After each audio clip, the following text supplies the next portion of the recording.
అవుతారయ్యా. ఒకప్పుడు రాజకీయ భిక్ష పెట్టినటువంటి రాజకీయ నాయకులని, రాజకీయంలో ఓనమాలు నేర్పినటువంటి రాజకీయ నాయకులని, రాజకీయం అంటే ఏంటో తెలియనటువంటి వాళ్ళను కూడా ఒక హోదా, ఒక పదవి, ఒక హోందానిచ్చినటువంటి చెట్టునే నరుక్కున్నారు. నరుక్కోవడమే కాదు, ఆ చెట్టును ముక్కలు ముక్కలు చేసి ఎక్కడెక్కడో పారేశారు. అవన్నీ ఇప్పుడు ఎంత ఎత్తుకున్నా దొరకవుగా, దొరికే అవకాశాలు లేవు. పండింది లాక్కెళ్ళారు. కాయ ఇప్పుడు ఒక పువ్వు ఒక పండో పండింది అనుకో రాలిపోవాల్సిందే. అలాగే ఇక్కడ దొరికాడు, తీసుకెళ్ళిపోయారు.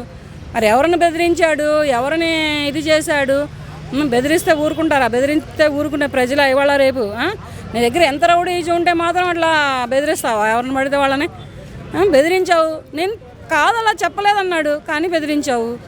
అయినా నీకు ఓనమాలు నేర్పింది ఎవరు? రాజకీయంలో నీకు రాజకీయంలో వాళ్ళు నేర్పింది ఎవరు? ఎవరు కక్షపూర్వకంగా ఎవరు అరెస్ట్ చేశారు? ఇక్కడ ఈయన రెడ్డా వంశీ రెడ్ బుక్ రాజ్యాంగాన్ని, ఎర్ర పుస్తక రాజ్యాంగాన్ని ఇంప్లిమెంట్ చేస్తున్నారు ఆంధ్రప్రదేశ్లో. అందుకే అరెస్టులు చేస్తున్నారు. ఆ రెడ్ బుక్ ఎక్కడ ఉంది? ఎవరి చేతుల్లో ఉంది రెడ్ బుక్? ఆ రెడ్ బుక్ అనేది ఎవరి చేతుల్లో ఉంది? ఎక్కడి నుంచి బయటకు వస్తుంది? ఎవరు తీసుకొచ్చారు రెడ్ బుక్ని? లోకేష్ గారు రెడ్ బుక్ని తీసుకొచ్చారా? ఆ రెడ్ బుక్లో ఆయన పేరు రాసుకున్నారా? ఆయన రాసుకున్నారా? చూడండి, అవన్నీ కావు. లోకేష్ గారు మొన్న వచ్చిన వ్యక్తి.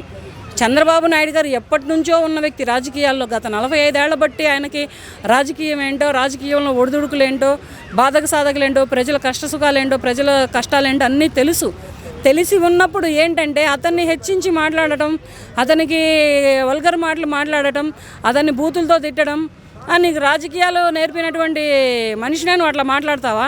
నీకు పార్టీ మారితే నీకు అన్ని కొమ్ములు వస్తాయా? నువ్వు అంత మగమానగాడివా? ఎలాంటి మాటలు మాట్లాడాడు అతను? నోటి కళ్ళంగాని మాటలు మాట్లాడాడు, తీసుకోలేనన్ని మాటలు మాట్లాడాడు. ఒకప్పుడు మీ అమ్మ కూడా నిన్ను కని పెంచింది కదా, మరి మీ అమ్మని ఎందుకని మాట్లాడలేకపోయావు? ఈ మాటలన్నీ మీ అమ్మ లాంటిదే కదా. ఫస్ట్ నీకు పార్టీలో అధికారాన్ని పట్టం కట్టి నీకు అన్నం పెట్టి పనిచ్చిన